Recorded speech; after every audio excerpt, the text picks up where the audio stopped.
आज हम राणा सांगा और बाबर के बारे में बात करेंगे और विशेष करके खानवा युद्ध के बारे में, जो एक इतिहास प्रसिद्ध युद्ध है। राणा सांगा ने भारतीय सुल्तानों को पराजित करके अपने आप को एक योग्य सेना नायक और कूटनीतिज्ञ प्रमाणित कर दिया था। लेकिन अभी उसे एक ऐसे विरोधी का मुकाबला करना शेष था जो उसके क्षेत्र में उसी के प्रकार का साहसी था। राणा सांगा के प्रारंभिक जीवन की तुलना यदि हम बाबर से करें तो उसमें काफी समानता हमें देखने को मिलती है। सांगा ने मेवाड़ की गद्दी प्राप्त करने के लिए कई उतार चढ़ाव देखे थे और प्रारंभ से ही संघर्ष किया था। उसी प्रकार बाबर को भी परगने में राज्य की प्राप्ति के लिए कई संघर्ष करने पड़े और इन दोनों व्यक्तित्वों को कई तरह के राजनीतिक परिवर्तनों से गुजरना पड़ा था। दोनों ही वीर, साहसी, धैर्यवान और महत्वाकांक्षी थे। दोनों का जो प्रारंभिक जीवन है वो प्रारंभिक जीवन बड़ी कठिनाइयों से भरा हुआ रहा और इन प्रारंभिक कठिनाइयों के कारण ही उनके व्यक्तित्व में एक योग्य सेना नायकत्व का विकास हो सका। यही नहीं, दोनों कूटनीतिज्ञ के भी दक्ष थे और महत्वाकांक्षी शासक होने के साथ साथ एक प्रसारवादी व्यक्तित्व भी दोनों का हमें देखने को मिलता है। सांगा मेवाड़ के छोटे से राज्य से संतुष्ट नहीं थे, उसी प्रकार बाबर भी अपने फरगना के राज्य से संतुष्ट नहीं था। अतः दोनों ने प्रसारवादी नीति का आचरण प्रारंभ से ही किया। सांगा ने राजपूत नरेशों को पराजित किया और मुस्लिम शासकों को आतंकित कर दिया। परिणाम स्वरूप सभी स्थानीय राजपूत शासक उससे यह आशा करते थे कि सांगा पतनोन्मुख सल्तनत को समाप्त कर दिल्ली में हिंदू राज्य को पुनः स्थापित करेगा। राजनीतिक, बौद्धिक और भावुक मान्यताओं में सांगा अपने समय का एक ही व्यक्ति था जो बाबर का विरोध करने की क्षमता रखता था। उधर बाबर साम्राज्यवादी नीति का अनुसरण करते हुए काबुल तक बढ़ गया, लेकिन वह काबुल के छोटे से राज्य से संतुष्ट नहीं था। वह हिंदुस्तान में अपना साम्राज्य स्थापित करना चाहता था। संयोगवश उस समय लोदियों में फूट थी, अतः बाबर लोधी सामंतों का निमंत्रण पाकर भारत आया। 1526 ईस्वी में पानीपत के मैदान में लोधी वंश के अंतिम शासक इब्राहिम को परास्त कर वह दिल्ली और आगरे का स्वामी बन गया। लेकिन बाबर यह जानता था कि अफगान रूपी सर्प मरा है, उसकी पूंछ में अभी बल है और अभी भी वह कभी भी जिंदा हो सकता है, क्योंकि वे अब भी कालपी, कन्नौज, इटावा और बिहार में शासक बने हुए थे। इसके अतिरिक्त इब्राहिम का भाई महमूद अब भी अफगानों को संगठित करने में व्यस्त था और वह राणा सांगा का सहयोग लेने का भी प्रयास कर रहा था। लेकिन अफगानों से भी अधिक प्रबल शत्रु उसे राणा सांगा लग रहा था। काबुल में ही बाबर ने राणा सांगा की ख्याति सुन ली थी, अतः वह बाबरनामा में भी लिखता है कि जब तक वह उत्तर भारत के योद्धा शासक सांगा को पराजित नहीं कर सकता, तब तक उसके भारत में मुगल साम्राज्य निर्बाध नहीं हो सकता। अतः दिल्ली का स्वामी बन जाने के उपरांत वह इस निष्कर्ष पर पहुंचा कि राणा सांगा की शक्ति बनी रहेगी तब तक वह समस्त भारत का शासक नहीं बन सकेगा। इस स्थिति को समझते हुए बाबर ने राणा के विरुद्ध आक्रमण की तैयारियां प्रारंभ कर दी। इसका परिणाम यह हुआ कि मार्च 1527 में खानवा के मैदान में राणा सांगा के मध्य खानवा का युद्ध हुआ, जो एक इतिहास प्रसिद्ध युद्ध माना जाता है, एक युगांतकारी युद्ध माना जाता है। इतिहास के अंदर इस युद्ध को एक मोड़ बिंदु के रूप में देखा जाता है कि इस युद्ध के बाद ही भारत में मुगल सत्ता निर्बाध रूप से स्थापित हो सकी। पानीपत के युद्ध को एक भूमिका के रूप में देखा जाता है, लेकिन खानवा का जो युद्ध है, इस खानवा के युद्ध में हम देखते हैं कि इसी के बाद भारत में मुगल शासन की जो एक सुदृढ़ शुरुआत है वह हमें देखने को मिलती है। खानवा के युद्ध के कई कारण थे, उसमें से हम चर्चा करेंगे कि राणा सांगा का विश्वासघात। राणा सांगा के विरुद्ध यह बात बाबरनामा में लिखी गई है। बाबर इसका जिक्र करता है कि राणा सांगा ने बाबर से विश्वासघात किया था।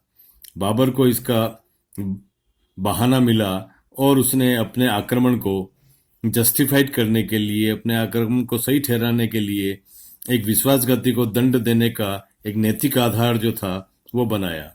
उसने राणा सांगा पर विश्वासघात का आरोप लगाया। बाबर का कहना था कि राणा सांगा ने मेरे पास दूध भेजकर विश्वास दिलाया था कि जब तुम दिल्ली पर आक्रमण करोगे तो मैं आगरे पर दावा बोल दूंगा। मेरे दिल्ली पहुंचने पर भी राणा सांगा ने आगरे पर हमला न करके मेरे साथ विश्वासघात किया है। अतः मुझे उस काफिर राणा सांगा को विश्वासघात का मजा चखाना है। इस कारण बाबर राणा सांगा के विरुद्ध सेना लेकर खानवा के मैदान में जा डटा। लेकिन बाबर द्वारा आरोपित ये विश्वासघात का आरोप एक विवादास्पद तथ्य है। बाबर अपनी आत्मकथा में लिखता है कि काबुल में राणा सांगा ने उसके पास सहायता का प्रस्ताव लेकर एक दूत भेजा था। इसके विपरीत राजपूत स्रोत ये दर्शाते हैं कि बाबर ने राणा सांगा के पास इब्राहिम लोदी के विरुद्ध सहायता मांगने के संदर्भ में सिलहदी को भेजा था। संधि प्रस्ताव में बाबर ने यह वायदा किया था कि राणा सांगा की सहायता से इब्राहिम को परास्त करके वह दिल्ली का स्वामी बनेगा और आगरा राणा सांगा को दे देगा। इस विवादास्पद प्रश्न पर इतिहासकारों का मानना है कि इस सहायता का प्रस्ताव बाबर ने राणा सांगा के पास भेजा था, न कि राणा सांगा ने बाबर के पास। जीएन शर्मा का भी यही मानना है। राणा सांगा का विश्वासघात का प्रश्न ही नहीं उठता। इसके अतिरिक्त कई विद्वानों ने अपने शोध में ये माना है कि बाबर भारतीय संदर्भ इस समझौते को ही आधारहीन बताता है। अतः बाबर का राणा सांगा पर विश्वासघात का आरोप दोषारोपण है, मात्र अपने आक्रमण को एक नैतिक आधार प्रदान करने का कारण माना जाता है, क्योंकि और किसी भी ऐतिहासिक तथ्य से इसकी पुष्टि नहीं होती। दूसरा, अगर हम देखें तो इब्राहिम लोदी को स्वयं सांगा कई पराजित कर चुका था। अतः यह प्रश्न ही उठता है कि उस लोदी शासन के खिलाफ सांगा बाबर की सहायता की आस रखेगा या बाबर की सहायता का मोहताज रहेगा। अतः बाबर बाहर से आ रहा था और कुछ सैनिकों को लेकर के आ रहा था, तो स्वाभाविक रूप से ऐसा लगता है कि बाबर ने स्वयं सहायता की अपेक्षा सांगा से की होगी, जिसकी सांगा ने पूर्ति नहीं की। दूसरा कारण, साम्राज्यवादी नीति। इस युद्ध का प्रधान कारण जो था वह साम्राज्यवादी होना था। बाबर काबुल से भारत की ओर आया और उसने पंजाब जीता, दिल्ली आगरा पर अधिकार कर लिया, लेकिन उसने साम्राज्यवादी क्षुधा उसकी शांत नहीं हुई। वह भारत में मुगल साम्राज्य की स्थापना करना चाहता था, लेकिन बाबर इस सत्य से भी परिचित था कि यदि भारत में स्थायी रूप से रहना है तो उत्तर भारत के सबसे पराक्रमी शासक सांगा से उसे युद्ध करना पड़ेगा। इधर राणा सांगा भी प्रारंभ से विस्तारवादी नीति का आचरण कर रहा था। उसने मेवाड़ राज्य का पर्याप्त विस्तार कर लिया था। वह दिल्ली पर अपना प्रभाव जमाना चाहता था। जब उसने देखा कि बाबर तैमूर की तरह भारत को लूटकर वापस नहीं जा रहा, बल्कि एक शासक के रूप में दिल्ली में शासन व्यवस्था स्थापित करने में लगा है, तो वह बाबर के प्रति सजग हो गया। उसने ठान लिया कि बाबर को भारत से निकालने के लिए उसे युद्ध करना पड़ेगा। अतः उसने युद्ध की तैयारी प्रारंभ कर दी। प्रारंभिक तौर पर सांगा ने यह माना था कि तैमूर की तरह आक्रमण कर लूटपाट कर भारत से निकल जाएगा, लेकिन जब उल्टा इसके परिणाम आए कि बाबर अपने शासक को सुदृढ़ करने में लगा रहा और भारत में ही जमा रहा। उसका कारण, जैसा कि बाबरनामा में स्वयं बाबर ने लिखा है, कि भारत में आने पर ही उसके दुर्दिन समाप्त होंगे। तो इस तरह का हम देखते हैं कि जो उत्तर पश्चिमी सीमा के उस पार का जो एक कठिनाईपूर्ण जीवन था, उस कठिनाईपूर्ण जीवन को बाबर अब जीना नहीं चाहता था। वो भारत की जलवायु का मुरीद हो गया था और उसे लगता था कि रहने के लिए भारत की जो जलवायु है वो ज़्यादा सुखद है। इस कारण से हम देखते हैं कि वो लूटपाट करने नहीं, अभी तो साम्राज्य स्थापना की भावना से भारत में जमा रहा। सांगा द्वारा दिल्ली सल्तनत के प्रदेशों को अधीनस्थ करना। पानीपत की लड़ाई से इब्राहिम की पराजय की जानकारी मिलते ही सांगा ने राजस्थान के उन भागों पर अपना अधिकार स्थापित करना शुरू कर दिया जो दिल्ली सल्तनत के अधीन थे। उसने हसन को निकालकर रणथंभौर से 10 मील दूर खंडार के दुर्ग पर भी अधिकार कर लिया। इसके अतिरिक्त उसने 200 ऐसे गांवों पर भी अधिकार कर लिया था जो सल्तनत के अधीन थे। अतः बाबर का चिंतित होना स्वाभाविक था। यह बाबर को इस तरह की सांगा की जो क्रियाकलाप थे उसे स्पष्ट चेतावनी के रूप में ललकार रहे थे कि सांगा जो है वो धीरे धीरे जो है दिल्ली की तरफ, आगरा की तरफ बढ़ता चला जा रहा है और सल्तनतकालीन राज्यों पर भी सांगा ने अपना अधिकार कर लिया था। दूसरी तरफ सांगा भी अपनी अपनी सीमाओं पर बसे हुए इन प्रदेशों पर अपना अधिकार करके अपने आप को सुरक्षित बनाना चाहता था। राणा सांगा द्वारा अफगानों को आश्रय देना। बाबर और राणा की बढ़ती हुई दुश्मनी का एक कारण सांगा द्वारा बाबर के अफगान शत्रुओं को आश्रय देना था। ये इस समय अफगानों का और राजपूतों का जो एक मैत्री संगठन जो है, एक राजपूत गठबंधन जो है, अफगान राजपूत गठबंधन इस समय बनता जा रहा था, क्योंकि शत्रु का शत्रु मित्र होता है। इस आधार पर हम देखें कि अफगान का शत्रु जो था वह भी मुगल बाबर था, और राजपूतों का आगे जो शत्रु युद्ध होने वाला था उसका भी शत्रु बाबर था। अतः अफगानों ने राजपूतों के साथ में एक गठबंधन स्थापित करने की एक कूटनीति का काल हमें इस समय देखने को मिलता है। और सारे अफगान जो थे वह कहीं न कहीं मेवाड़ में आकर के सांगा के सानिध्य में, सांगा के राज्याश्रय में अपनी उस शत्रुता को फिर एक युद्ध के अंदर लाना चाहते थे, ताकि वो बाबर को भारत से बेदखल कर सके।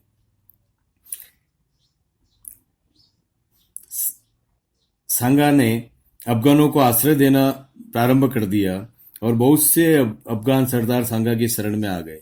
वे उसके साथ मिलकर बाबर को भारत से बाहर निकालने की योजना बनाने लगे। इनमें इब्राहिम लोदी का भाई महमूद लोदी और हसन का मेवाती मुख्य रूप से थे, जो कि उस समय अफगान शक्ति का नेतृत्व कर रहे थे। इस राजपूत अफगान गठबंधन के कारण बाबर चिंतित हो गया और क्रोधित हो गया। उसने इस कारण राणा सांगा के विरुद्ध सैनिक अभियान प्रारंभ करने की ठान ली। इस तरह हम देखते हैं कि बाबर को अपने अस्तित्व को बचाने के लिए जब उसको ये लगा कि अफगान और राजपूत गठबंधन एक होकर के उसको भारत से खदेड़ देंगे, तो इस कारण से उसने एक कोशिश की कि युद्ध आगे अवश्यंभावी है। धार्मिक मतभेद, राजनीतिक कारणों के अलावा दोनों के बीच का एक धार्मिक मतभेद भी था। सांगा अपने को हिंदू धर्म का रक्षक मानता था और बाबर अपने को इस्लाम का प्रसारक और पोषक मानता था। अतएव हिंदू धर्म की रक्षार्थ सांगा को बाबर से युद्ध करना जरूरी हो गया था, और अपने मुस्लिम धर्म के प्रसार के लिए बाबर का भी सांगा के साथ युद्ध करना आवश्यक हो गया। इस तरह इस्लाम धर्म के पोषक बाबर के लिए उसके रास्ते की रुकावटें बनने वाले सांगा से युद्ध करना एक आवश्यक प्रतीत होने लगा। युद्ध की घटनाएं। राणा सांगा का मुकाबला करने के लिए बाबर ने दक्षिणी पश्चिमी सीमाओं पर स्थित धौलपुर, कालपी और बयाना पर अधिकार कर लिया। उस समय बयाना सांगा के अधिकार में था और निजाम खां मुसलमान को उसने जागीर के रूप में दे रखा था। जब बाबर ने उस दुर्ग को लेने के लिए सेना भेजी तो निजाम खां का भाई आलम खां बाबर से मिल गया और दुर्ग उसके हवाले कर दिया। राणा सांगा यह सहन नहीं कर सका, उसने बयाना के किले को घेर लिया। खुद बाबर ने लिखा है कि किले में गिरे सैनिक हताश हो गए और उन्हें आत्मसमर्पण करने को विवश होना पड़ा। मुगल सैनिकों के विरुद्ध राणा सांगा की यह पहली जीत थी। बाबर इस समय सामरिक तैयारी में लगा हुआ था। उसने उधर उधर बिखरी हुई सेना को इकट्ठा किया। उसने जौनपुर से हुमायूं और अन्य स्थानों पर कई तुर्की सरदारों को बुला लिया। 11 फरवरी 1527 ईस्वी को सांगा का मुकाबला करने के लिए बाबर रवाना हुआ और फतेहपुर सीकरी में उसने मोर्चाबंदी की। यहाँ पर ही बयाना के युद्ध में हार कर भागे हुए सैनिक आ गए और उन्होंने राजपूत शक्ति को बढ़ा चढ़ाकर वर्णन किया। इससे मुगल सेना हतोत्साहित हो गई। दुर्भाग्यवश इस समय काबुल से आए एक शेख मुहम्मद शरीक नामक ज्योतिषी की भविष्यवाणी ने स्थिति को और भी अधिक डामाडोल बना दिया, जटिल बना दिया, मुगल शक्ति का मनोबल तोड़ दिया। उसने एक कहना शुरू किया कि इस समय होने वाले युद्ध में बाबर के ये अनुकूल नहीं है, अतः विजय में संदेह है। इसमें मुगल सैनिकों के आतंक फैल गया, उनका मनोबल गिर गया और डरकर वापस काबुल लौट जाने की सोचने लगे। बाबर इन कठिन परिस्थितियों में विचलित होने वाला नहीं था। उसने जिहाद का संदेश देते हुए अपने सैनिकों को एक ओजस्वी भाषण देकर उसमें काफिरों के विरुद्ध युद्ध करने का उन्माद उत्पन्न किया और इसे एक धर्म युद्ध की संज्ञा देते हुए, इस्लाम के लिए पुण्य कार्य बताते हुए इसके अंदर जुट जाने के लिए इस मौके पर उसने कभी शराब न पीने की प्रतिज्ञा भी की और सोने चांदी के प्याले, सुरहियों और अन्य शराब के बर्तन तुड़वा दिए। इससे सेना में एक आत्मविश्वास पैदा हुआ और अफगानिस्तान की तरफ रुख करने वाले सारे अफगानी सैनिक वापस रुके और वे धर्म के नाम पर आत्म बलिदान के लिए तैयार हो गए और अपनी युद्ध की मानसिकता में वापस लौट आए। बाबर ने विलंब करना उचित नहीं समझा और अपनी सेना के खानवा के मैदान में ले आया। उसने कई खाइयां खुदवाई, पीछे 7-8 गज की दूरी पर तोपों को गड़वाया, खड़ी करवाई, जंजीरों से बंधवा दिया, बंदूकचियों और घुड़सवारों को लगभग उसी प्रकार जमाया जैसा कि पानीपत के युद्ध में मैदान में जमाया था। घेरने वाली और पक्षी टुकड़ियों का नेतृत्व उसने विश्वास पात्र अधिकारियों को सौंपा। बाबर स्वयं सहायतार्थ रखी गई सेना के साथ रहा। इस तैयारी में बाबर को 20-25 दिन लग गए। यह सब देखते हुए भी सांगा ने उस पर आक्रमण नहीं किया। इतिहासकारों का मानना है कि इस समय इन 25 दिनों की तैयारी का समय बाबर को देना खानवा में सांगा की पराजय का कारण बना। इससे बाबर को अपनी शक्ति संगठित करने का समय मिल गया। अभी भी बाबर को विश्वास नहीं था कि विजय उसकी होगी, अतः उसने रायसेन के शासक सलदी तंवर के माध्यम से राणा सांगा के साथ संधि की बात चलाई, परंतु महाराणा ने अपनी सामंतों की सलाह से इसे अस्वीकार कर दिया। यद्यपि सभी मुगल अफगान लेखकों ने इस संधि प्रस्ताव का उल्लेख किया।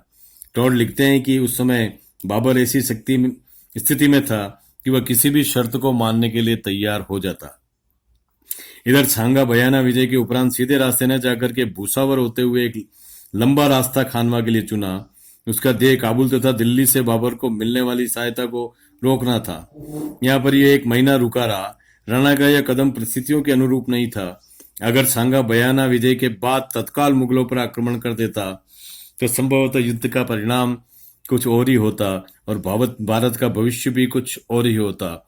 इसीलिए इतिहासकारों ने सांगा की एक भूल के रूप में इस घटनाक्रम को माना है। इस विलंब के कारण ही खानवा में बाबर को सैन्य संगठन करने का मौका मिल गया, और अगर सैन्य संगठन करने का मौका नहीं मिलता तो निश्चित रूप से इस युद्ध में बाबर की पराजय होती और उसे पुनः अपने प्रदेश में लौटना होता। बाबर और राणा सांगा की सेनाएं 16 मार्च 1527 को खानवा में मिली और सीकरी से 10 मील की दूरी पर और आगरे से 20 मील की दूरी पर स्थित बयाना के खानवा के मैदान में। राणा सांगा की सेना की संख्या बाबर से कहीं अधिक थी। महाराणा की सेना से मारवाड़ के राव गंगा की तरफ से, मेड़ते के रायमल और रतन सिंह, आमेर के राजा पृथ्वीराज, ईडर का राजा बारमल, डूंगरपुर का रावल उदय सिंह, बीकानेर के राव जयसिंह के पुत्र कुंवर कल्याणमल, झाला अज्जा, महमूद लोधी और कई राजा सांगा की सेना में शामिल थे। 17 मार्च को सुबह यह युद्ध आरंभ हुआ। बाबर की सेना विचलित होने लगी, लेकिन इसी बीच संयोग कि राणा के शरीर में एक तीर लगा जिससे वो बेहोश हो गया। बेहोशी की हालत में उसे युद्ध के मैदान से ले जाया गया। राणा के बाद झाला अज्जा ने और राव रतन सिंह ने सेना की कमान संभाली। युद्ध जारी रखा, लेकिन तोपों के गोलों के सामने राजपूत सैनिक नहीं टिक सके और वे पीछे हटने लगे। चारों ओर से गिर जाने के कारण गोले वर्षा में उनका संवार होने लगा। राजपूतों की इस युद्ध में पराजय हुई। बाबर विजय प्राप्त कर गाजी की उपाधि धारण की। इस तरह हम देखते हैं कि राजपूतों की जो युद्ध की जो प्रणाली थी, एक परंपरागत युद्ध प्रणाली थी, जिसके अंदर ये अगर वहाँ का शासक जो प्रधान शासक था उसके घायल होने पर सारी संख्या अपना मनोबल जो था वो खो देती थी। इस तरह से एक जो युद्ध की जो संरचना थी, ये एक परंपरागत तरीका चला आ रहा था। और दूसरा हम देखें कि तोपों का मुकाबला तलवारें कहाँ तक कर पाती। तो उस समय की जो ये नई तकनीक थी, इस बारूद का जो आविष्कार हो चुका था, और उस बारूद के कारण कम संख्या बल होते हुए भी बाबर ने भारत में अपनी बादशाहत, अपनी सल्तनत को कायम किया। ये एक बहुत बड़ा विचारणीय पक्ष है। और अगर तोपों का मुकाबला, इसीलिए हम देखते हैं कि आगे जाकर के महाराणा प्रताप ने इन मुगलों से युद्ध करने के लिए मैदानी युद्ध को अपना कभी भी लक्ष्य नहीं बनाया, हमेशा पहाड़ी युद्धों को अपना लक्ष्य बनाया।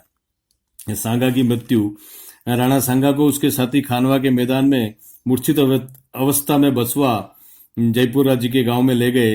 होश आने पर सांगा ने फिर से बाबर से लड़ने की इच्छा प्रकट की, लेकिन जब उसके साथी सरदारों ने खानवा के राजपूतों की हार और विनाश के बारे में बताया तो राणा को बड़ा दुख हुआ और उसने प्रतिज्ञा की कि वह जब तक बाबर को पराजित नहीं कर देगा तब तक चित्तौड़ नहीं लौटेगा।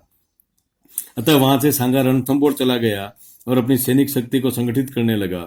19 जनवरी 1528 ईस्वी को जब बाबर ने मेदिनी राय पर चढ़ाई की, तब मेदिनी राय की मदद के लिए सांगा ने भी चंदेरी की ओर प्रस्थान किया और कुछ दूरी पर ही इरिच नामक गांव में अपना घेरा डाल दिया। यहाँ अचानक स्वास्थ्य खराब हो जाने के कारण 30 जनवरी 1528 ईस्वी को राणा सांगा का देहावसान हो गया। कुछ विद्वानों का मानना है कि उसके साथी सरदार इतनी जल्दी बाबर से फिर युद्ध करने के पक्ष में नहीं थे, अतः उन्होंने राणा को जहर दे दिया, जिससे उसकी मौत हो गई। कालपी राणा का शव मांडलगढ़ लाया गया, जहां उसका विधिवत दाह संस्कार किया गया।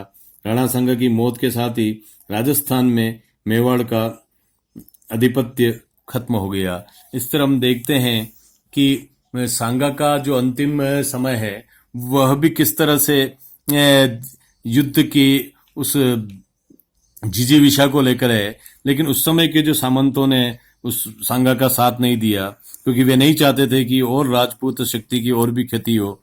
इस तरह से हम देखते हैं कि खानवा का जो युद्ध है, ये खानवा का युद्ध भारतीय इतिहास में एक माइलस्टोन के रूप में, एक निर्णायक बिंदु के रूप में, एक युगांतकारी घटना के रूप में माना जाता है कि खानवा के युद्ध के पश्चात ही भारत में मुस्लिम साम्राज्य की निर्विवाद स्थापना हो सकी। पानीपत के युद्ध के बाद में मुगल वंश की स्थापना नहीं मानी जाती है। खानवा के युद्ध के बाद ही यह तय हो गया कि यह भारत में मुस्लिम राज्य चलेगा, बाबर का राज्य चलेगा।